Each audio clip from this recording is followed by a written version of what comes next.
হলো, তো যখন আমি সরাসরি কথা বলছি, যখন শেখকে আমরা মারতে গেলাম, তখন মেজর নূর এবং মেজর ডালিম তাদের হাত কাঁপতেছিল, গুলি করতে পারতেছিল না। শেখ কামাল রাইফেল নিয়ে এসে গুলি করবে, গুলি করতেছে দিফান। তখন আমি বললাম, স্যার কি করতেছেন, হয় মারেন মেলে মরবেন, একটা দুটো একটা করতে হবে।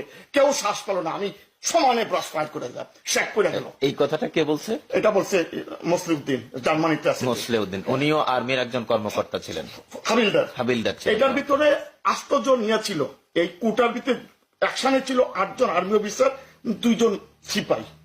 আচ্ছা, এর ভিতরে মোসলিউদ্দিন একজন ছিল, আরেকজন ছিল হাবিলদার ফলতে রব্বি। আচ্ছা। এই হত্যার পিছনে আরো অনেক কথা শুনি, যেমন শেখ মুজিব যখন গণতন্ত্রকে গলা টিপে হত্যা করলো, রাজনৈতিক দলগুলি নিষিদ্ধ করলো, গণমাধ্যম বন্ধ করে দিল, তখন উনি নাকি রাজা হতে চেয়েছিলেন। উনি নাকি প্রত্যেকটা জেলায় গভর্নর